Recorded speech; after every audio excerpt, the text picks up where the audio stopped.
یہ H S industries کے office کا منظر تھا۔ وہ اس وقت آفس میں موجود تھی۔ بار بار اس کا موبائل بج رہا تھا۔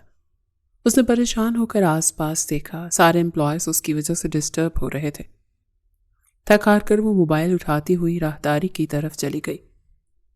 اس نے موبائل فون کان سے لگایا تو دوسری طرف اماں کی گرجدار آواز کانوں میں پڑی۔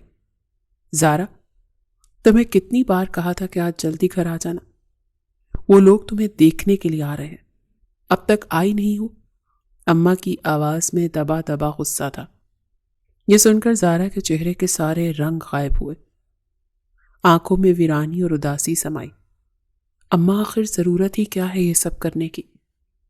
جب میں کہہ رہی ہوں کہ میں اپنے باس سے بات کرتی ہوں، لون لے لوں گی، ہم ان کے پیسے چکا دیں گے، پھر آپ کیوں مجھے زبردستی اس رشتے میں باندھنا چاہتی ہیں؟ اس کی آواز نہ چاہتے ہوئے بھی بھیگ گئی۔ دوسری طرف اماں نے اپنا سر پکڑ لیا۔ تم جانتی بھی ہو وہ پورے 25 لاکھ مانگ رہے ہیں، ہمارے پاس تو 1 لاکھ بھی نہیں ہے، اور تمہاری تنخواہ کتنی ہے؟ 40,000 کی تنخواہ سے تم کیسے 25 لاکھ روپے دو گی؟ ان کی آفر اچھی ہے، خاموشی سے ان کے بیٹے سے شادی کر لو بیٹا۔ تمہارا باپ اس عمر میں کہاں سے اتنے سارے پیسے قرض کے اٹھائے گا؟ میری بیٹی، ہماری لاج رکھ لو۔ اماں کی آواز بھیگ گئی۔ زارا کے سینے میں درد کی لہریں اٹھ رہی تھیں۔ اماں، بیٹیاں رحمت ہوتی ہیں، آپ لوگوں نے تو مجھے زحمت ہی سمجھ لیا ہے۔ مس زارا، اس سے پہلے وہ اپنی بات مکمل کرتی، اپنے کانوں میں یہ آواز پڑتے زارا کے چہرے کا سارا خون نچڑ گیا۔ اماں، میں آپ سے بعد میں بات کرتی ہوں، ہڑبڑی میں کہتے اس نے فون رکھا، اور جیسے ہی واپس پلٹی تو پیچھے ہی اس کی کمپنی کا مالک، اس کا باس حمدان صدیقی کھڑا تھا۔ یس سر، اس کی آواز کانپی۔ وہ دعا کر رہی تھی کہ اس کے سر نے کوئی بھی بات نہ سنی ہو۔ آپ ذرا میرے کیبن میں آئیں، وہاں بیٹھ کر بات کرتے ہیں۔ سنجیدگی اور روب دار آواز میں بات کرتے ہوئے وہ راہداری میں آگے بڑھ گیا، مگر زارا کے چہرے کا سارا خون نچڑ گیا۔ یعنی وہ ساری باتیں سن چکا تھا۔ اف، اس کا دل چاہا اپنا سر پیٹ لے۔ اب وہ کس منہ سے اپنے باس کا سامنا کرے گی؟ کچھ دیر بعد خود کو کمپوز کیے وہ اس کے کیبن میں داخل ہوئی۔ دروازہ ناک کیا تو اندر سے آواز آئی، یس کم ان۔ وہ اندر داخل ہوئی۔ وہ اپنی کرسی پر بیٹھا ہوا تھا۔ 30 سالہ حمدان صدیقی امپلائرز کا اکلوتا وارث تھا۔ اس کے باپ ارباب صدیقی بہت بڑے اور بہت مشہور بزنس مین تھے۔ ساری کراچی میں ان کی شہرت کے چرچے تھے۔ کالی گہری آنکھیں، ان میں چمکتی ذہانت، اس کی ہلکی سی بیئرڈ، مضبوط کثرتی سینہ، چوڑی جسامت، سفید گندمی رنگت۔ وہ بلا شبہ بہت حسین مرد تھا، مگر اس کے چہرے پر چھائی گہری سنجیدگی اسے زیادہ خوبصورت بناتی تھی۔ اس نے آج تک حمدان صدیقی کو کسی بھی امپلائی کے ساتھ فری ہوتے نہیں دیکھا تھا۔ وہ اپنی ذات میں گم رہنے والا انسان تھا۔ اس کی ایک پرسنالٹی تھی، اس کا ایک روب دار انداز تھا، مغرور اور انا پرست تھا۔ زارا اس سے دیکھ کر اپنی سوچوں میں الجھی ہوئی تھی۔ جب اس نے لیپ ٹاپ سے چہرہ اٹھایا اور ایک جگہ ساکت کھڑی زارا کو دیکھا۔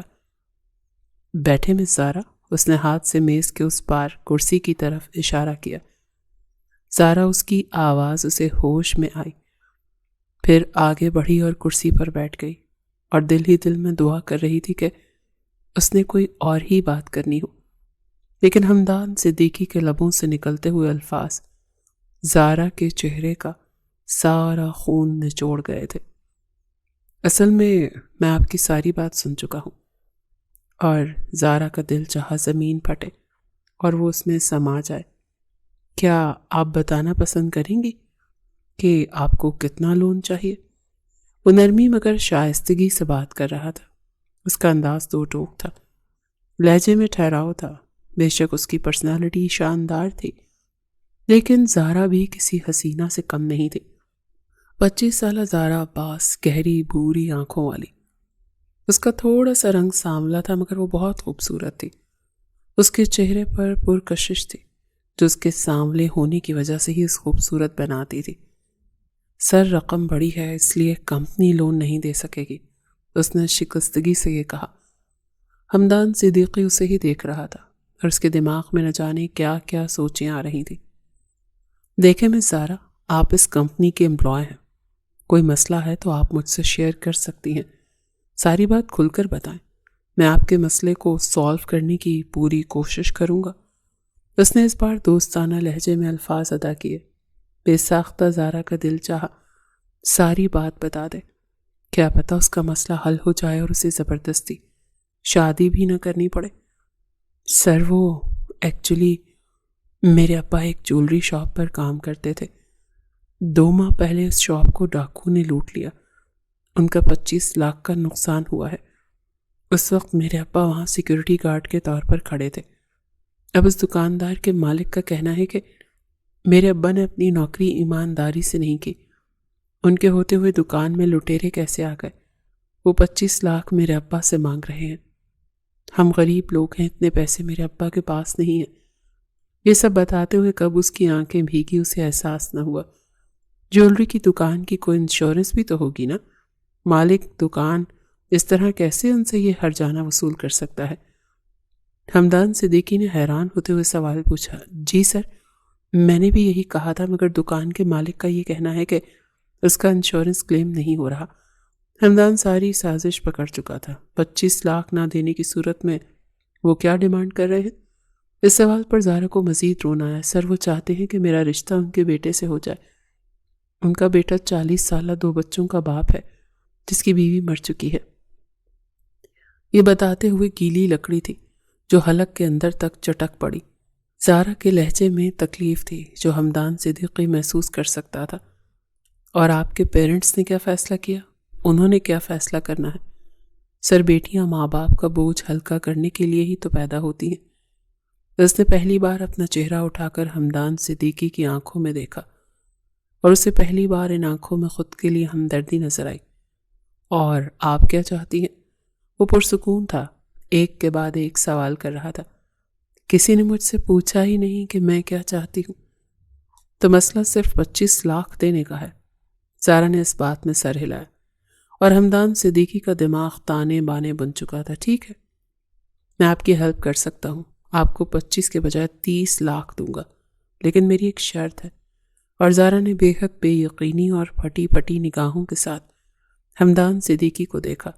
اس کے لبوں پر اگلے الفاظ نکلے تھے کہ زارا کو لگا کہ اس کے جسم سے روح نکل گئی ہے۔ اسے اتنا غصہ آیا کہ حد نہیں۔ وہ ایک جھٹکے میں کرسی سے اٹھی۔ آپ نے ایسا سوچ بھی کیسے لیا؟ دونوں ہاتھ ٹیبل پر مارتی ہوئی وہ غصے سے چیخی تھی۔ ہمدان صدیقی پرسکون ہوتا کرسی سے ٹیک لگائے بیٹھ گیا۔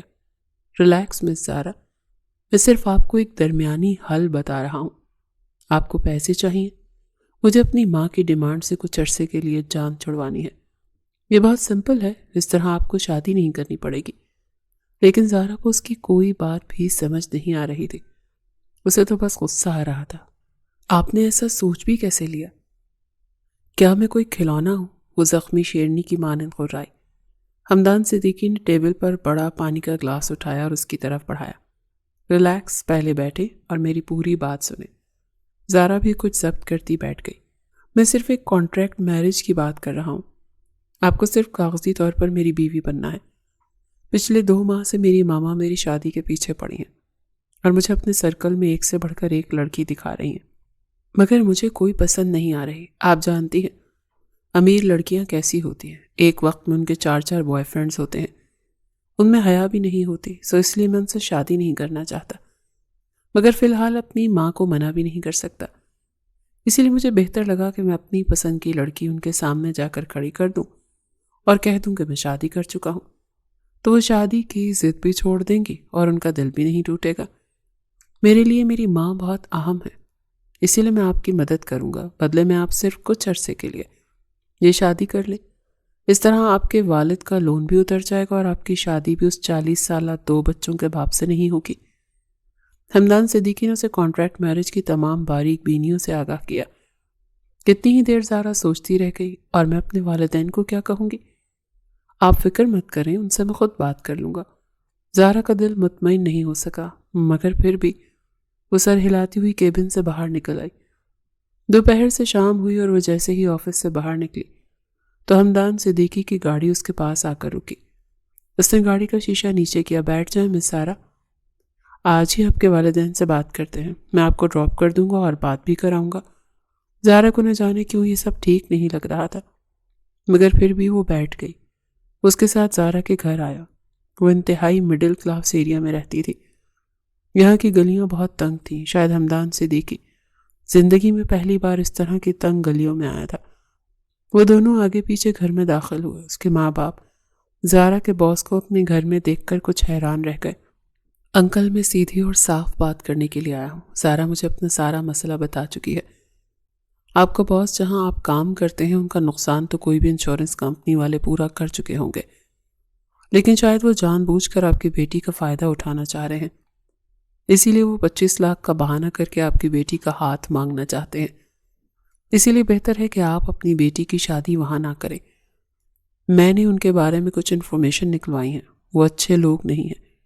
مزید تفتیش تو پولیس والے ہی کریں گے، لیکن فی الحال بہتر یہ ہے کہ آپ ان کو پیسے دے کر اپنی بیٹی کی جان چھڑوائیں. وہ سمجھ چکا تھا کہ یہاں بات پیسوں کی نہیں، زارا کی زندگی کی ہے. اس نے اپنی چیک بک نکالی اور پھر 30 لاکھ کا چیک کاٹ کر اس نے زارا کے باپ عباس صاحب کے حوالے کیا. زارا اور اس کی ماں بھی پاس ہی بیٹھے تھے. ان پیسوں کے بدلے میں صرف آپ کی بیٹی کا ہاتھ مانگتا ہوں. مجھے آپ کی بیٹی سے شادی کرنی ہے. شادی کا سارا خرچہ میں خود ہی اٹھاؤں گا. کیا آپ مجھے اپنی بیٹی کے قابل سمجھتے ہیں؟ عباس صاحب اور ان کی بیوی حیرت سے سارا معاملہ سمجھنے کی کوشش کر رہے تھے. دونوں ماں باپ کی نظریں ملی. انہوں نے زارا کو دیکھا جس نے اس بات میں اپنا سر ہلایا. اس کے ابا نے فوراً ہاں کر دی. اوکے تو ٹھیک ہے، میں 2 گھنٹے بعد واپس آؤں گا. نکاح آج ہی ہوگا کیونکہ مجھے کچھ جلدی ہے. اس بات پر زارا کے ساتھ اس کے ماں باپ بھی حیران رہ گئے. اتنی جلدی؟ مگر کیسے؟ فکر مت کریں انکل، آپ کی بیٹی کو ہر چیز اور ہر سہولت میسر ہوگی. اتنا کہتے ساتھ وہ اٹھا، اپنے کوٹ کا بٹن بند کیا اور گھر سے باہر نکل گیا. پیچھے زارا اس طرح کی کیفیت میں بیٹھی رہ گئی. کچھ سمجھ نہیں آئی کیا کرے. اس کی اماں نے جلدی سے 2-4 جوڑے جو اس کی شادی کے لیے اچھے مہنگے لے کر رکھے تھے انہیں ایک بیگ میں پیک کر دیا. بیٹا، تیری تو لاٹری نکل آئی. اتنا اچھا اور سلجھا ہوا داماد مل جائے گا، اس میں تو برائی ہی کیا ہے. اماں اسے سمجھا رہی تھی. وہ اپنی ماں کی اکلوتی بیٹی تھی، اپنے باپ کا اکلوتا سہارا تھی. اپنے ماں باپ کی خوشی کے لیے وہ اتنا تو کر ہی سکتی تھی. اماں اس کے پاس بیٹھی تھی. نکاح خواں، گواہان اور ہمدان صدیقی واپس آ چکا تھا. اس کا نکاح بھی شروع ہو چکا تھا. وہ نہیں جانتی تھی کہ اس کی زندگی میں کیا نیا موڑ آئے گا، لیکن وہ نکاح کے لیے ہاں کر چکی تھی. ایجاب و قبول کے بعد اماں اس کے پاس بیٹھی تھی. ایک بات کہوں بیٹا، ہم تمہاری شادی کر کے تمہیں رخصت کر رہے ہیں. اپنا گھر اچھے سے بسانا. طلاق یافتہ بیٹیاں ماں باپ پر بوجھ بن جایا کرتی ہیں، اور اگر بوجھ نہ بھی بنے تو یہ معاشرہ انہیں قبول نہیں کرتا. اماں نے بہت پتے کی بات کہی تھی. وہ بس سر اس بات میں ہلا سکی. اور پھر آدھے گھنٹے بعد اماں ابا سے ملتی ہوئی وہ اس کی بڑی سی گاڑی میں بیٹھی. گاڑی میں مکمل خاموشی تھی. وہ گاڑی ڈرائیو کر رہا تھا اور زارا ایک سادے سے میرون کلر کے کامدار جوڑے میں ملبوس تھی. اسے ساتھ لیے وہ اپنے گھر جا رہا تھا. گاڑی ڈیفنس کے ایریا میں داخل ہوئی. پھر ایک بہت خوبصورت اور بہت بڑے بنگلے کے سامنے آ کر رکی. اس نے ہارن دیا. گارڈ بھاگتے ہوئے آئے. دروازہ کھلا اور گاڑی اندر داخل ہوئی. وہ دونوں سارا راستہ خاموش رہے. وہ بہت خوبصورت 3 منزلہ عمارت تھی، براؤن اور بلیک کلر کے امتزاج کے ساتھ. اس کی دیواریں بھی بہت خوبصورت تھی. یقیناً یہ ہمدان صدیقی کی مہارت کا منہ بولتا ثبوت تھا. اس نے یہ گھر خود ڈیزائن کروایا تھا. وہ گاڑی سے باہر نکلا تو زارا بھی نکل آئی. اب اسے فارمیلٹیز کی ضرورت تو نہیں تھی. اب اس کی پیروی میں اندر کی جانب بڑھی. ابھی وہ دونوں لاؤنج سے پیچھے ہی تھے جب اچانک زارا کا ہاتھ ہمدان صدیقی کے ہاتھ میں آیا. اس نے حیرت سے ہمدان صدیقی کو دیکھا. موم کے سامنے امپریشن اچھا پڑے گا نا؟ اس نے وضاحت کی تو زارا کچھ پرسکون ہوئی. وہ دونوں اندر داخل ہوئے تو وہ محل اندر سے بھی بہت خوبصورت تھا. سفید اور گولڈن کلر کا سارا فرنیچر اور دیواریں تھی. زارا نے شاید ہی زندگی میں پہلی بار اتنا بڑا گھر دیکھا ہو، ورنہ وہ تو 2 کمروں کے چھوٹے سے مکان میں رہتے ہوئے بڑی ہوئی تھی. لاؤنج میں ہی ایک 45-50 سالہ عورت ایک 25-30 سالہ لڑکی کے ساتھ بیٹھی مسکرا کر باتیں کر رہی تھی۔ زارا اندازہ لگا سکتی تھی کہ وہ عورت حمدان صدیقی کی ماں ہو سکتی ہے، کیونکہ اس عورت کے کپڑے بہت مہنگے، عمدہ اور کامدار تھے۔ وہ 45-50 سالہ عمر کی ہو کر بھی کافی اسٹائلش تھی۔ اس کے سامنے جو لڑکی بیٹھی تھی وہ جینز اور شرٹ میں ملبوس تھی۔ دروازہ کھلنے کی آواز پر دونوں نے پلٹ کر دروازے کی طرف دیکھا اور بے حد حیرت اور بے یقینی سے حمدان صدیقی کے ساتھ کسی لڑکی کو دیکھا۔ حمدان، یہ لڑکی کون ہے؟ پہلا سوال مسز صدیقی کی طرف سے آیا۔ حمدان کے چہرے پر مسکراہٹ تھی۔ وہ دونوں ان کے پاس آ چکے تھے۔ موم، یہ آپ کی بہو ہے۔ اس نے جیسے ہی اپنی ماں کے سر پر یہ بم پھوڑا۔ کیا؟ یہ تم کیا کہہ رہے ہو؟ تم نے شادی کر لی اور مجھے بتایا بھی نہیں؟ ماں کو تو حیرت کے ساتھ صدمہ لگا۔ ریلیکس موم، آج اس کی شادی ہو رہی تھی تو میں کیا کرتا؟ جا کر اس کے پیرنٹس سے ریکویسٹ کی اور پھر نکاح کر لیا۔ مجھے ٹائم ہی نہیں ملا آپ کو بتانے کا۔ اصل میں یہ میرے آفس میں کام کرتی تھی، مجھے اچھی لگتی تھی، پسند آ گئی، لیکن مجھے پتہ نہیں تھا کہ اس کی شادی ہو رہی ہے۔ آج ہی مجھے پتہ چلا تو میں بہت مشکل سے وقت پر پہنچا اور اس کی شادی رکوائی۔ اس کی اتنی لمبی وضاحت، وہ بھی جھوٹ پر۔ زارا کی تو آنکھیں پھیلی۔ مسز صدیقی نے ایک نظر سر تا پیر اسے دیکھا۔ السلام علیکم آنٹی۔ زارا جیسے ہوش میں آئی۔ مسز صدیقی کے چہرے پر ایک مسکان نمودار ہوئی۔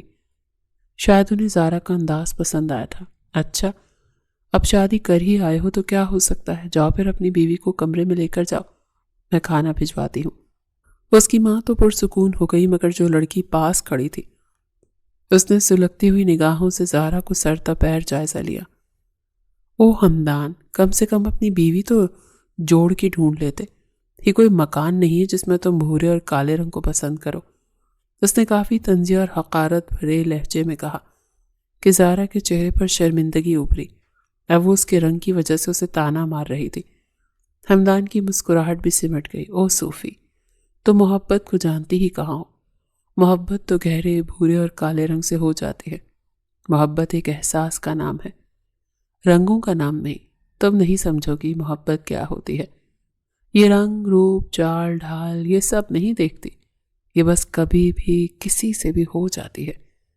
سنجیدگی کسے کہتے ہوئے اس نے جیسے صوفیہ کے منہ پر تماچا مارا۔ پھر بنا رکے اس کی کوئی بات سنے زارا کا ہاتھ پکڑ کر سیڑھیوں کی طرف بڑھ گیا اور زارا ایک الگ پریشانی سے دوچار ہو گئی۔ مطلب اس کے ساتھ اب کمرہ بھی شیئر کرنا پڑے گا؟ وہ دونوں دوسرے فلور پر آ چکے تھے۔ آپ نے تو کہا تھا کہ یہ صرف عارضی، مگر اب کمرہ بھی شیئر کریں گے ہم؟ اس نے کچھ پریشانی سے پوچھا۔ حمدان اس کی طرف پلٹا۔ آہستہ بولو، کوئی سن لے گا۔ یہاں تو میری ماں کے 20 نوکرانیاں کام کرتے ہوئے گھوم رہی ہوتی ہیں۔ وہ کچھ دھیمے لہجے میں بولا تو زارا نے فوراً سمجھ کر سر ہلایا۔ اسے ساتھ لیے کمرے میں داخل ہوا۔ کمرہ اتنا بڑا اور شاہانہ تھا کہ زارا کی آنکھیں پھٹی کی پھٹی رہ گئی۔ جتنا صرف ایک کمرہ تھا اتنا تو شاید زارا کا پورا گھر ہو۔ سامنے ہی جہازی سائز بیڈ تھا، ایک سائڈ اسٹڈی ٹیبل بھی سلیقے سے پڑا ہوا، صوفہ سیٹ تھا اور اس کے علاوہ کمرے میں ایک دیوار کے ساتھ الماریاں بنی ہوئی تھی۔ دوسری دیوار کے ساتھ ڈریسنگ ٹیبل تھا، وہ بھی بہت خوبصورت بلیک اور گولڈن امتزاج کا کمرہ تھا۔ حمدان صدیقی کی چوائس تو منہ بولتا ثبوت تھی۔ یقیناً وہ رنگوں کو سلیکٹ کرنے کے معاملے میں کافی ذوق پسند تھا۔ کمرے میں داخل ہونے کے ساتھ ہی حمدان نے اس کا ہاتھ چھوڑ دیا تو وہ بیڈ کے کنارے پر ٹک گئی۔ پریشان مت ہو، ہمیں صرف ایک کمرے میں رہنے کی ایکٹنگ کرنی ہے، ہم مینج کر لیں گے۔ اس نے زارا کو حوصلہ دیا۔ اتنے میں دروازے پر دستک ہوئی۔ حمدان صدیقی نے دروازہ کھولا تو سامنے ہی ملازمہ ٹرے پکڑے کھڑی تھی۔ حمدان نے اس کے ہاتھ سے ٹرے پکڑی، دروازہ بند کیا اور ٹرے بیڈ پر زارا کے پاس لا کر رکھی۔ تم کھانا کھا لو۔ اتنا کہتے ساتھ وہ واش روم میں فریش ہونے چلا گیا۔ زارا کو سمجھ نہ آئی یہ کیا ہو رہا ہے۔ وہ کانٹریکٹ میرج تو کر چکی تھی اور اس نے حمدان صدیقی کی ماں کے چہرے پر اطمینان بھی دیکھ لیا تھا۔ یقیناً اس کی ماں اسے شادی کے لیے پریشان نہیں کرے گی، کیونکہ اب وہ شادی کر چکا تھا۔ وہ ساری سوچوں کو جھٹکتے ہوئے کھانا کھانے لگی، کیونکہ اس نے دوپہر کو بھی کچھ نہیں کھایا تھا۔ وہ فریش ہوتا وائٹ شرٹ اور بلیک جینز میں باہر نکلا، ٹاول سے اپنے سر کے بال خشک کر رہا تھا۔ اس نے شرٹ کے بازو کوہنیوں تک فولڈ کر رکھے تھے اس کا مضبوط اور توانا جسم شرٹ کے ساتھ چپکا ہوا تھا، یا یہاں یہ کہا جائے کہ شرٹ جسم کے ساتھ چپکی ہوئی تھی تو زیادہ بہتر تھا۔ اس کے مضبوط کثرتی بازو بے حد نمایاں تھے، شرٹ تنگ تھی، اس کا جسم زیادہ مضبوط تھا۔ زارا فیصلہ نہ کر سکی۔ اس نے بہت مشکل سے اس کے وجیح چہرے اور پرکشش سراپے سے نظریں چرائیں۔ وہ واقعی بہت خوبصورت مرد تھا، مگر زارا جانتی تھی اس کی قسمت اتنی اچھی نہیں ہے کہ وہ اتنا امیر اور اتنا ہینڈسم شوہر ڈیزرو کرے۔ یہ صرف ایک کانٹریکٹ میرج تھی، وہ کچھ عرصے بعد اسے چھوڑ دے گا۔ زارا نے بہت جلد خود کو حقیقت کی دنیا کا آئینہ دکھایا اور اپنا کھانا کھانے لگی۔ اب رات ہو رہی تھی اور وہ سمجھ نہیں پا رہی تھی کہ سونا کہاں ہے۔ ہمدان جیسے اس کی الجھن سمجھ گیا۔ تم فکر مت کرو، تم آرام سے سو جاؤ، میں اسٹڈی روم میں سو جاؤں گا، وہاں سنگل بیڈ موجود ہے۔ اس نے ہاتھ سے اسٹڈی روم کی دروازے کی طرف اشارہ کیا جو اسی کمرے میں ہی موجود تھا۔ زارا پرسکون ہو گئی۔ پھر وہ اپنا ایک سادہ سا جوڑا بیگ سے نکالتی ہوئی فریش ہونے چلی گئی۔ اتنا بڑا بنگلہ، ان کے تو واش روم ہی اتنے بڑے تھے۔ زارا بس سوچ ہی سکی۔ فریش ہونے کے بعد وہ کمرے میں واپس آئی تو ہمدان اسٹڈی میں جا چکا تھا، کیونکہ اسٹڈی روم کی لائٹ جلتی ہوئی نظر آ رہی تھی۔ وہ پرسکون ہوتی بیڈ پر لیٹ گئی، سر تک کمفرٹر لیا اور سوتی بنی۔ اتنا نرم بیڈ اس نے شاید زندگی میں کبھی اتنا پرسکون بستر نہیں دیکھا تھا۔ یہ بہت کمفرٹیبل تھا۔ کچھ ہی منٹوں میں وہ نیند کی گہری وادیوں میں اتر گئی۔ اگلی صبح کا آغاز ہوا تو وہ صبح 7 بجے اٹھی۔ فریش ہوتی وہ واش روم سے باہر نکلی تو کمرہ سارا خالی تھا۔ یقیناً ہمدان صدیقی نیچے جا چکا تھا۔ وہ نیچے آئی تو سب نیچے ڈائننگ ٹیبل پر بیٹھے کھانا کھا رہے تھے۔ اسے دیکھ کر ہمدان مسکرایا۔ زارا وہاں کیوں کھڑی ہو، یہاں آؤ نا۔ اس نے اپنے ساتھ والی کرسی کی طرف اشارہ کیا۔ زارا موقع کی مناسبت سے اس کے ساتھ والی کرسی کو کھینچ کر بیٹھ گئی۔ ہمدان صدیقی کے والد کا تو انتقال ہو چکا تھا، صرف والدہ ہی تھی، اور ایک لڑکی تھی جو کل رات بھی یہی تھی۔ غالباً اس کا نام صوفیہ تھا۔ زارا نہیں جانتی تھی وہ کون ہے۔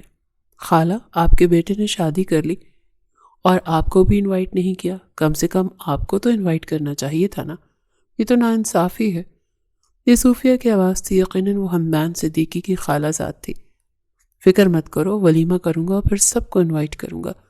ہمدان کی طرف سے دو بدو جواب آیا۔ صوفیہ تو کلس کر رہ گئی۔ آپ آفس جا رہے ہیں؟ زارا کو سمجھ نہ آئی کیا بات کرے۔ ہمدان صدیقی نے اس بات میں سر ہلایا۔ اور میں؟ اس نے ڈرتے ہوئے پوچھا۔ ہمدان نے کاندھے اچکائے۔ مام گھر پر ہیں، ان کے ساتھ ٹائم سپینڈ کرو، تمہیں کیا ضرورت ہے آفس جانے کی؟ ہمدان نے نرمی اور مسکراہٹ کے ساتھ جواب دیا۔ ہاں بھائی، اتنے بڑے امپلائر کی مالک کی بیوی بن گئی ہے، اب اسے کیا ضرورت ہے چند ہزار کی نوکری کرنے کی، اس کی تو لاٹری نکل آئی ہے۔ صوفیہ نے زہر میں بجھے تیر زارا کے سینے میں مارے تو زارا کی آنکھوں میں نمی تیری۔ اسٹاپ اٹ صوفی، ہمدان صدیقی نے کچھ غصے سے اسے ڈانٹا۔ وہ بنا کچھ کہے ڈائننگ ٹیبل سے اٹھ گئی۔ کیا ہوا، تم نے کچھ کھایا ہی نہیں؟ ہمدان نے حیران ہوتے پوچھا۔ نہیں، بس میری بھوک مر گئی۔ اس کے چہرے سے ظاہر ہو رہا تھا اسے صوفیہ کی بات نے بہت تکلیف دی ہے۔ وہ واپس کمرے میں چلی گئی اور مسز صدیقی نے غصے سے صوفیہ کو دیکھا۔ یہ کیا طریقہ ہے بات کرنے کا؟ وہ ہمدان کی بیوی ہے، اس سے تمیز سے بات کرنا۔ مسز صدیقی کے لہجے میں دبا دبا غصہ تھا۔ ہمدان ناشتہ کیے اٹھ گیا، اپنا کوٹ اٹھایا۔ اوکے مام، میں چلتا ہوں، اور پلیز ذرا میری بیوی کا خیال رکھیے گا، وہ بہت نازک دل کی مالک ہے۔ سنجیدگی سے کہتے ہوئے اپنی ماں کے سر پر لب رکھتا ہوا وہ باہر نکل گیا۔ اس کے جانے کے بعد صوفیہ مسز صدیقی کی طرف متوجہ ہوئی۔ خالہ، آپ نے تو کہا تھا آپ مجھے اس کی بیوی بنائیں گی، یہ کیا ہو رہا ہے؟ اس کے لہجے میں بہت بدتمیزی تھی۔ مسز صدیقی نے اس کا یہ روپ بہت حیرت سے دیکھا۔ میں چاہتی تھی تم ہی میری بہو بنو، لیکن میرا بیٹا کسی اور کو پسند کرتا ہے تو میں کیا کہہ سکتی ہوں؟ دیکھو بیٹا، میں کوئی ظالم ساس نہیں ہوں، نہ ہی بننا چاہتی ہوں۔ ویسے بھی وہ لڑکی اتنی پیاری تو ہے۔ ان کے لہجے میں زارا کے لیے محبت تھی، اور صوفیہ کا تو جیسے حلق تک کڑوا ہو گیا۔ اس سانولی لڑکی میں آپ کو ایسا کیا نظر آیا؟ اس سے اچھی تو میں ہوں، دیکھیں میرا کلر کتنا فیئر ہے۔ اس نے ایسے غرور، نفرت اور حقارت سے کہا کہ مسز صدیقی اسے دیکھ کر ہی رہ گئی۔ صوفیہ، انسان کی قسمت اس کے کلر سے نہیں جج کی جا سکتی۔ انسان کے اعمال، اس کا بیہیویئر، یہ رنگوں کا محتاج نہیں ہوتا۔ آج تم خوبصورت ہو، کل کو خوبصورتی ڈھل جائے گی۔ بہتر ہوگا تم اپنا دماغ فریش کرو، گھومو پھرو، انجوائے کرو، مگر ہمدان اور اس کی بیوی کے درمیان آنے کی کوشش مت کرو۔ سنجیدگی سے اسے ہدایت دیتی مسز صدیقی اپنے کمرے کی طرف بڑھ گئی۔ جانے سے پہلے انہوں نے ملازمہ کے ہاتھ ناشتہ زہرا کے لیے اس کے کمرے میں بھجوایا۔ زہرا کچھ شرمندہ ہو گئی، وہ مسز صدیقی کے سامنے اس طرح بدتمیزی نہیں کرنا چاہتی تھی، اسی لیے ناشتہ کرنے کے بعد وہ کمرے سے نکل آئی۔ ملازمہ سے اس نے کمرے کا پوچھا اور ان کے کمرے میں داخل ہوئی۔ دروازہ پہلے ناک کیا، ارے بیٹا آؤ۔ دروازہ کھلا ہی تھا، انہوں نے مسکرا کر اسے اجازت دی۔ وہ جھجکتی ہوئی اندر داخل ہوئی۔ سوری آنٹی، وہ مجھے اس طرح مس بیہیو نہیں کرنا چاہیے تھا۔ زہرا شرمندہ ہوئی تھی اور مسز صدیقی نے بے حد حیرت اور بے یقینی سے زہرا کا یہ روپ دیکھا۔ ایک صوفیہ تھی جو ان سے بدتمیزی کر رہی تھی، اور ایک یہ جس نے بنا کچھ کہے سوری کہا، حالانکہ اس نے کوئی بدتمیزی نہیں کی تھی۔ مسز صدیقی کو اپنے بیٹے کی پسند بہت پسند آئی۔ ان کے چہرے پر اطمینان اور ہونٹوں پر مسکراہٹ آئی تھی۔ ادھر آؤ میرے پاس، انہوں نے اشارہ کیا تو زہرا آگے بڑھی۔ یہاں بیٹھو، میں ابھی آتی ہوں۔ انہوں نے اسے صوفے پر بیٹھنے کا اشارہ کیا اور خود ڈریسنگ روم میں چلی گئی۔ زہرا کو جھجکتی ہوئی بیٹھ گئی۔ 2 منٹ کے بعد وہ باہر نکلی تو ان کے ہاتھ میں ایک باکس تھا۔ اس کے پاس آ کر بیٹھی، پھر وہ جولری باکس کھولا۔ اس میں سے 2 ڈائمنڈ کے کنگن تھے۔ انہوں نے زہرا کا ہاتھ پکڑا۔ زہرا نے منع کیا، مگر سمجھ نہیں آئی وہ کیا کرتی۔ یہ ہمارے خاندانی کنگن ہیں، میری ساس نے مجھے دیے تھے اور اب میں اپنی بہو کو دینا چاہتی ہوں۔ ان کے لہجے میں مان تھا۔ زہرا کو تکلیف ہوئی۔ وہ کہنا چاہتی تھی کہ میں تو بس عارضی طور پر یہاں آئی ہوں، مگر چاہ کر بھی کہہ نہ سکی۔ اسے امید نہیں تھی مسز صدیقی اتنی اچھی ہوں گی۔ اب اسے لگ رہا تھا کہ ہمدان نے ان کا دل نہ توڑ کر بہت اچھا کیا۔ ایسی عورت کا دل توڑنا بھی ایک گناہ ہی ہوتا۔ وہ کچھ دیر ان سے باتیں کرتی رہی، پھر واپس اپنے کمرے میں آ گئی۔ صوفیہ شاید واپس اپنے گھر چلی گئی تھی۔ شام میں ہمدان واپس آیا۔ وہ دونوں مسز صدیقی کے سامنے تو بالکل نارمل بیہیو کرتے، مگر ان کے پیچھے وہ اسے سر ہی کہتی تھی۔ عباس صاحب نے ان کا قرضہ دے دیا تھا، جو پیسے انہیں ہمدان صدیقی نے دیے تھے۔ اس طرح ان کی جان چھوٹ گئی، ورنہ شاید وہ زہرا کے لیے کوئی مشکل گھڑی کر سکتے تھے۔ دن ایک کے بعد ایک گزرنے لگے۔ ان دونوں کے درمیان بس ایک فارمل سا رشتہ تھا، بالکل ایک کاغذی رشتہ۔ اچانک رات کو سوتے ہوئے زہرا کو محسوس ہوتا جیسے کوئی اس کے آس پاس ہے اور اسے بہت گہری نظروں سے دیکھتا ہے۔ اسے نیند میں اپنے آس پاس عجیب سی خوشبو محسوس ہوتی تھی، مگر وہ اپنا صرف وہم سمجھ کر جھٹک دیتی۔ زہرا نہیں جانتی تھی کہ ہمدان کے دماغ میں کیا چل رہا ہے اور اس نے یہ کاغذی رشتہ کیا سوچ کر بنایا تھا۔ اس نے اپنا دھیان بھی مسز صدیقی کے ساتھ گھر کے کاموں کی طرف لگا لیا۔ ان کو کھانے بنا کر کھلانے لگی۔ وہ حیران ہوتی، تم نے اتنا اچھا کھانا بنانا کیسے سیکھا؟ اس بات پر زہرا ہنس پڑی۔ میں غریب گھرانے کی بیٹی ہوں نا، اور غریبوں کی بیٹیاں کھانے بنانا بہت اچھے سے جانتی ہیں۔ ہمارے گھر میں کون سا نوکر ہوتے ہیں جو ہمیں کھانے بنا کر کھلائیں؟ مسز صدیقی نے اس بات میں سر ہلا۔ ہاں بھائی، یہ بات تو ہے۔ وہ آہستہ آہستہ ان کا دل جیت چکی تھی، کیونکہ وہ تھی ہی اتنی مخلص۔ آج زہرا کو صدیقی ہاؤس آئے پورے 10 دن ہو چکے تھے۔ مسز صدیقی اپنے کسی قریبی کی عیادت کے لیے گئی تھی، اس لیے وہ دونوں ہی گھر میں تھے۔ 8 بجے کا وقت تھا جو صوفیہ صدیقی ہاؤس داخل ہوئی۔ کھانا کھانے کے بعد زہرا تو خاموشی سے اٹھی اور کمرے میں چلی گئی، مگر صوفیہ اور ہمدان ابھی تک ڈائننگ ٹیبل پر ہی بیٹھے تھے۔ چلو نا ہمدان، کوئی مووی دیکھتے ہیں، جیسے ہم بچپن میں دیکھا کرتے تھے۔ اس سے پہلے ہمدان نفی میں سر ہلاتا، صوفیہ نے فوراً سے تردید کرنی شروع کر دی۔ پلیز پلیز، ہم دونوں بیسٹ فرینڈز ہیں بچپن کے، دیکھو یار تمہاری بیوی کیا آ گئی، تم مجھے اب اگنور کرو گے؟ اور ہمدان ہار مان گیا۔ اوکے تو ٹھیک ہے، تو میرے کمرے میں چلو، میں پاپ کارن اور کافی لے کر آتا ہوں۔ اس نے مشورہ دیا۔ ہمدان بنا کچھ کہے اٹھا اور اس کے کمرے کی جانب چل پڑا۔ پیچھے صوفیہ کے چہرے پر زہریلی مسکراہٹ نمودار ہوئی۔ بدقسمتی سے ہمدان اپنا موبائل باہر ہی بھول گیا۔ صوفیہ نے اس کا موبائل اٹھایا لیکن وہ لاک تھا۔ اس نے اپنا موبائل نکالا، پھر اس میں سے ہمدان کی ایک فوٹو نکالی اور اپنے موبائل کی اسکرین کو ہمدان کے موبائل کی اسکرین کی طرف کیا تو لاک فوراً کھل گیا۔ وہ کھل کر مسکرائی، پھر اس نے کچھ سوچتے ہوئے زہرا کے نمبر پر میسج کیا۔ اور پرسکون ہوتی موبائل وہیں چھوڑ کر کافی اور پاپ کارن لیے اپنے کمرے میں داخل ہوئی۔ ہمدان مووی لگا چکا تھا۔ وہ زیادہ تر ایکشن موویز ہی دیکھتے تھے۔ اس نے کافی کا کپ ہمدان کی طرف بڑھایا اور خود پاپ کارن کھانے بیٹھ گئی۔ ہمدان کو کافی پینے لگا اور پاپ کارن کھا رہی تھی۔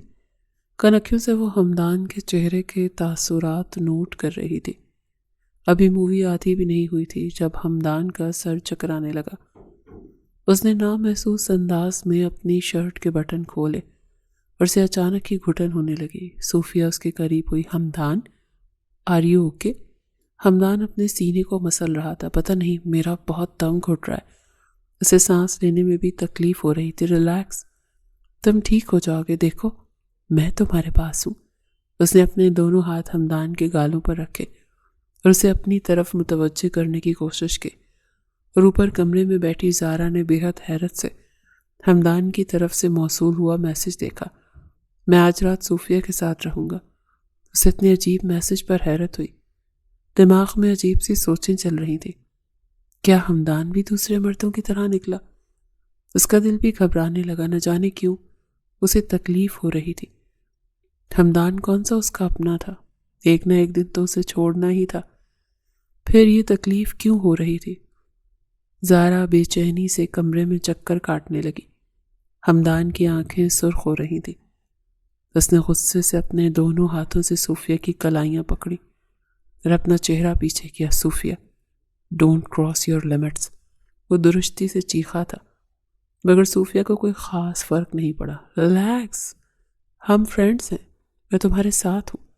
صوفیہ نے اس کے سینے پر ہاتھ رکھا، دوبارہ اس کے مزید قریب ہونا چاہا، مگر ہمدان کا ہاتھ اٹھا تھا اور صوفیہ کے چہرے پر ایک زوردار تھپڑ دے مارا۔ تم نے کیا ملایا ہے میری کافی میں؟ وہ غصے سے چیخا اور صوفیہ کا چہرہ ذلت کے احساس سے سرخ پڑا تھا۔ کبھی اس کی ماں باپ نے اس پر ہاتھ نہیں اٹھایا تھا، اور اسے ہمدان سے یہ امید نہیں تھی۔ ہمدان ایک جھٹکے سے کمرے سے باہر نکل گیا۔ بہت مشکل سے وہ سیڑھیوں تک پہنچا۔ اسے چکر آ رہے تھے، دم گھٹ رہا تھا، سانس لینے میں بھی تکلیف ہو رہی تھی۔ اسے بہت گرمی محسوس ہو رہی تھی۔ اس نے اپنی شرٹ کے ایک ایک کر کے سارے بٹن کھول دیے۔ وہ جب تک کمرے میں داخل ہوا تب تک زیادہ ہی دماغ گھوم چکا تھا۔ زارا جو کمرے میں چکر کاٹ رہی تھی وہ حیرت سے پلٹی اور بے حد حیرت سے ہمدان کا یہ روپ دیکھا۔ ہمدان نے دروازہ لاک کیا۔ اس کی آنکھیں حد سے زیادہ سرخ تھیں۔ وہ ایک ہی جست میں زارا تک پہنچا اور اسے اپنے حصار میں لے لیا۔ زارا کو اتنا بڑا شوق لگا کہ وہ ہل بھی نہ سکی۔ اچانک اسے اپنے چہرے پر ہمدان کی جھلستی سانسیں پڑتی محسوس ہوئی تو وہ ہوش میں آئی۔ سر، یہ آپ کیا کر رہے ہیں؟ دور رہیں۔ اس نے فوراً ہمدان سے دور ہونے کی کوشش کی۔ اس کی انگلی زارا کے ہونٹوں پر آئی۔ میں نے دنیا گھومی ہے مگر مجھے کوئی لڑکی پسند نہیں آئی، کوئی میرے دل کو قابو نہ کر سکی۔ تم میں ایسا کیا ہے کہ تم میرے دل کو قابو کر گئی؟ وہ نشے میں غرق آواز میں بولا۔ زارا کے سارے جسم میں کرنٹ سا دوڑ پڑا۔ اس نے دوبارہ ہمدان کی گرفت سے نکلنے کی کوشش کی۔ پلیز سر، چھوڑیں مجھے درد ہو رہا ہے۔ اس کا جسم سارا کپ کپا اٹھا تھا۔ پلیز سر مت بولو، میں تمہارا شوہر ہوں، مجھے میرے نام سے مخاطب کیا کرو۔ اس نے زارا کی ٹھوڑی پر لب رکھے اور زارا کو لگا کہ اب وہ گر جائے گی۔ سر پلیز، اس نے مزاحمت کرنے کی کوشش کی۔ ہمدان صدیقی جیسے کچھ ہوش میں آیا۔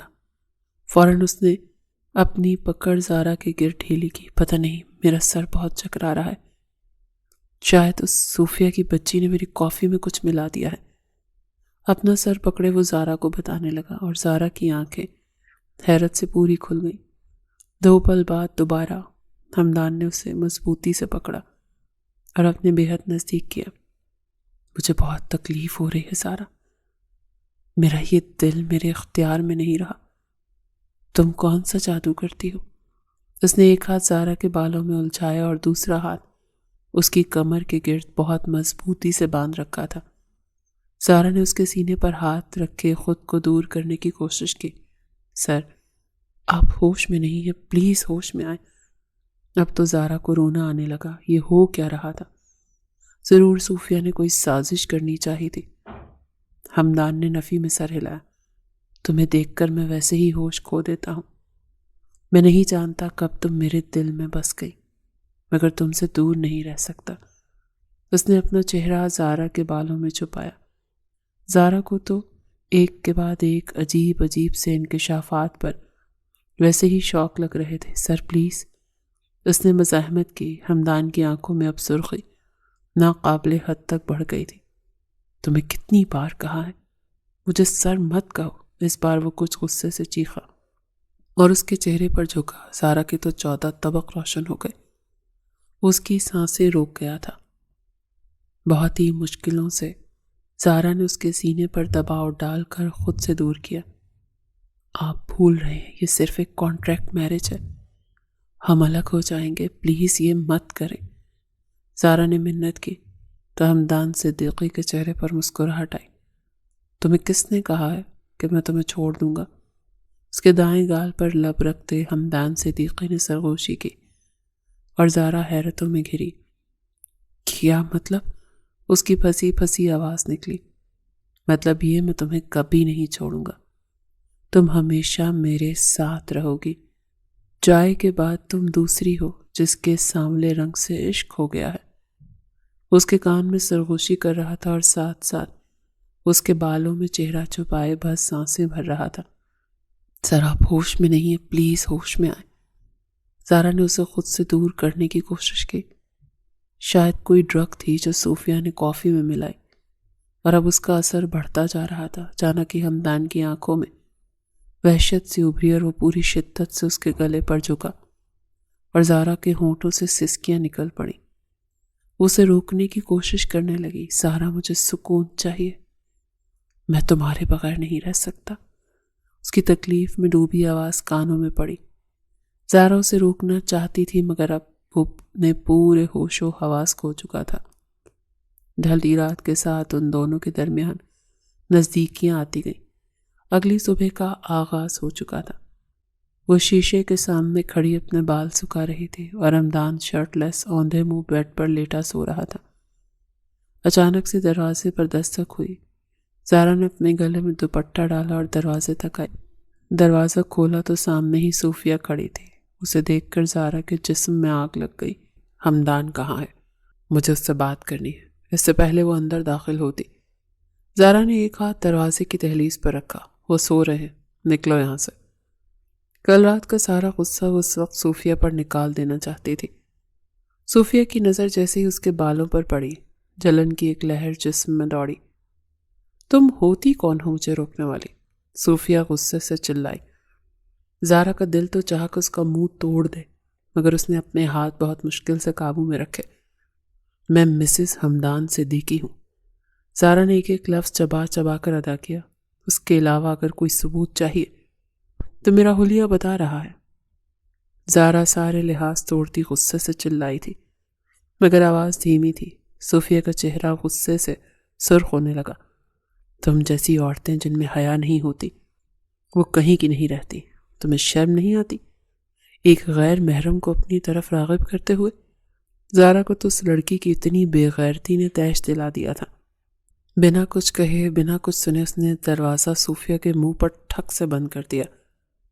جیسے ہی واپس پلٹی تو حمدان بیڈ پر بیٹھا تھا۔ یقیناً اس کی نیند خراب ہو چکی تھی۔ زارا نے ایک تکلیف زدہ نظر حمدان صدیقی پر ڈالی۔ حمدان کی آنکھوں کے سامنے کل رات کا سارا منظر گھوما۔ اسے جیسے یقین نہیں ہوا کہ وہ اتنا کیسے گر سکتا ہے۔ اپنے ہوش ہی کھو گیا۔ زارا دوبارہ شیشے کے سامنے آ کر کھڑی ہوئی اور فوراً اٹھ کر اس کے پاس آیا۔ زارا، میری بات سنو۔ اس سے پہلے وہ وضاحت کرتا، زارا نے ہاتھ کے اشارے سے روک دیا۔ پلیز، مجھے آپ کی کوئی وضاحت نہیں سننی اور پلیز دور رہیں مجھ سے۔ اس کی آنکھوں میں تکلیف تھی مگر حمدان اس کی وارننگ کے بعد بھی اس کے قریب ہوا۔ میں نہیں جانتا صوفیہ نے کافی میں کیا ملایا تھا مگر آئی ایم سوری فار ایوری تھنگ۔ زارا نے اس سے الگ ہونے کی کوشش کی مگر وہ اسے اتنی زور سے اپنے سینے میں بھینچ کر کھڑا تھا کہ وہ الگ نہ ہو سکی۔ یہ صرف ایک کانٹریکٹ میرج تھی، آپ نے سارے رول توڑ دیے۔ زارا کو سمجھ نہیں آ رہی تھی کہ اسے تکلیف کس بات کی ہو رہی ہے، اس بات کی کہ کانٹریکٹ میرج جلدی ختم ہو جائے گی، اس بات کی کہ حمدان صدیق کے رشتہ بنانے کے بعد چھوڑ دے گا۔ حمدان کے لبوں پر تبسم بکھرا۔ فکر مت کرو، اب کبھی نہیں چھوڑوں گا۔ زارا نے بے حد حیرانی سے اسے دیکھا۔ اسے تو لگا تھا شاید کل رات وہ نشے میں کہہ رہا تھا، مگر یہ تو ہوش میں بھی وہی بات کہہ رہا تھا۔ کل رات کے بعد تو بالکل بھی نہیں۔ ہاں، میرا ارادہ تو کانٹریکٹ میرج کا ہی تھا، مگر کہیں نہ کہیں تمہیں میرے دل پر حکمرانی کر چکی تھی۔ سمجھ نہیں آئی اس وقت کیا کروں، تو سوچا کانٹریکٹ میرج کر لیتا ہوں، لیکن خدا کی قسم تمہیں چھوڑنے کا کوئی ارادہ نہیں رکھتا۔ اور زارا کو اپنے سارے زخم بھرتے ہوئے محسوس ہوئے۔ میں تو آدھی رات کو تمہیں چوری چھپے سوتے ہوئے بھی دیکھتا تھا۔ اور اس انکشاف پر زارا گنگ رہ گئی۔ اسے اچانک یاد آیا کہ رات کو سوتے ہوئے اسے محسوس ہوتا تھا جیسے کوئی اسے ٹکر ٹکر دیکھ رہا ہو، اور اسے ایک مینس پرفیوم کی خوشبو بھی آتی تھی۔ تو وہ حمدان صدیقی تھا جو آدھی رات کو اپنی بیوی کو سوتے ہوئے دیکھتا تھا۔ اور فکر مت کرو، اس صوفیہ کی تو موم سے ایسی کلاس لگواؤں گا کہ کبھی ہمارے گھر کا رخ نہیں کرے گی۔ زارا ہلکی پھلکی ہو گئی تھی، شاید دل ہی دل میں وہ بھی اس کی محبت میں گرفتار ہو چکی تھی۔ وہ کچھ نہیں بولی۔ کیا خیال ہے پھر ولیمہ کروا لیں؟ حمدان نے شرارت سے جھکتے اس کے چہرے پر لب رکھتے اسے چھیڑا تو زارا نے ایک مکہ حمدان صدیقی کے کاندھے پر دے مارا۔ پھر اچانک سے اس کی آنکھیں نم ہوئیں اور وہ پھوٹ پھوٹ کر رو پڑی۔ حمدان تو پریشان ہو گیا۔ ریلیکس زارا، اس طرح تو مت رو، میں سوری کر تو رہا ہوں۔ اسے روتا دیکھ کر تو جیسے اس کی جان پر بنائی۔ زارا نے نفی میں سر ہلایا۔ میں تو اپنی قسمت پر رو رہی ہوں۔ بچپن سے اب تک میں نے بہت تنگی دیکھی۔ غریب والدین کی ایک ہی بیٹی تھی، ان کا سہارا بننے کی ہر ممکن کوشش کی، جہاں جاتی اسکول، کالج، یونیورسٹی، یہاں تک کہ آفس میں بھی ہر کوئی میرے رنگ کی وجہ سے میرا مذاق اڑاتا۔ میں نے کبھی سوچا نہیں تھا کہ اس شہر کا سب سے کامیاب بزنس مین، اتنا ہینڈسم اور اتنا امیر شخص مجھ جیسی سانولی لڑکی سے محبت کر سکتا ہے۔ اس کے لفظوں میں حیرت، خوشی اور سرشاری، تکلیف، دکھ، سب کے ملے جلے جذبات تھے۔ حمدان نہ چاہتے ہوئے بھی ہنس پڑا۔ اس نے حیرت سے حمدان کو ہنستے ہوئے دیکھا۔ تم ابھی تک یہ نہیں سمجھی، محبت شکل و صورت دیکھ کر نہیں ہوتی، وہ کبھی بھی کہیں بھی کسی سے بھی ہو جاتی ہے۔ اگر تمہارا رنگ ذرا سا سانولا ہے تو یہ تو دیکھو خدا نے تمہیں کتنا خوبصورت دل دیا ہے، تمہاری آواز خوبصورت ہے، تمہارے پاس ٹیلنٹ ہے۔ اگر خدا انسان سے کوئی چیز چھینتا ہے تو اسے بدلے میں ایک دوسری چیز عطا کر دیتا ہے، اور سانولا ہونا کوئی عیب نہیں۔ تم جیسی ہو مجھے ویسے ہی قبول ہو، اور محبت کا یہی تقاضا ہے کہ انسان کو ویسا ہی قبول کیا جائے جیسے وہ ہے۔ کبھی بھی خود کو کسی کے لیے بدلنا مت۔ تم مجھے ایسے ہی خوبصورت لگتی ہو اس مشرقی لباس میں۔ اس نے ایک نظر زارا کو دیکھا جس نے گہرے نیلے رنگ کی فراک پہن رکھی تھی۔ زارا کو اپنی قسمت پر رشک ہو رہا تھا۔ ایسے مت دیکھو، تمہیں محبت ہو جائے گی۔ زارا اسے ٹکر ٹکر دیکھ رہی تھی تو حمدان نے چھیڑا۔ زارا خفگی سے منہ پھلا کر رخ پھیر گئی۔ اچھا سوری بیگم۔ مگر زارا نے اپنا چہرہ نہ پھیرا۔ جائیں، پہلے اپنا حلیہ ٹھیک کریں۔ وہ شرم سے سرخ پڑی تھی اور حمدان نے ایک نظر خود کو دیکھا اور پھر سمجھ گیا کہ وہ شرٹ لیس کھڑا تھا۔ وہ ہنستے ہوئے واش روم چلا گیا اور زارا کو اچانک ہی کمرہ روشن ہوتا محسوس ہوا۔ اس نے بے یقینی سے اتنا بڑا گھر اور اس شاہانہ کمرے کو دیکھا۔ کیا وہ ساری زندگی اتنی خوبصورت منزل میں رہے گی؟ اسے جیسے یقین نہیں آ رہا تھا۔ حمدان نے مسز صدیقی کو صوفیہ کی حرکت بتائی تو مسز صدیقی کا پارا آسمان پر پہنچ گیا۔ مجھے یقین نہیں آ رہا صوفیہ، تم میری سگی بھانجی ہو۔ تمہاری ماں کو تمہاری حرکت بتاؤں تو تمہیں پتہ چلے۔ وہ تو شکر ہے خدا نے میرے بیٹے کو کسی غلطی سے بچا لیا، وہ گناہ سے بچ گیا۔ آج کے بعد تم یہاں نہیں آؤ گی۔ مسز صدیقی نے سختی سے اسے وارن کیا اور صوفیہ کے غرور کے ٹکڑے ٹکڑے ہوئے تھے۔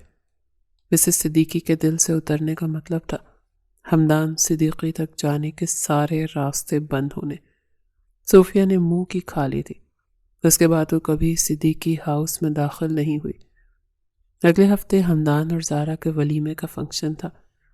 وہ رائل بلو کلر کی میکسی میں آسمان سے اتری ہوئی کوئی اپسرا لگ رہی تھی۔ تقریباً سارا شہر میرج ہال میں موجود تھا۔ تمام بزنس مین ہمدان صدیقی کی ریسیپشن میں موجود تھے، تو وہیں زارا کے ماں باپ مطمئن ہو گئے تھے۔ انہیں نیک صورت ہی نہیں نیک سیرت داماد مل گیا تھا۔ بے شک انسان کی قسمت، چہرے کا رنگ یا خوبصورتی طے نہیں کرتے، اور محبت تو کبھی بھی کسی کو بھی کسی سے بھی ہو جاتی ہے۔ محبت سامنے والے کے دل سے کی جاتی ہے، نہ کہ ظاہری شکل و صورت سے۔ ظاہری خوبصورتی ایک نہ ایک دن ڈھل جاتی ہے، مگر اخلاق اور آپ کا دل ہے جو کبھی بدصورت نہیں ہوتا۔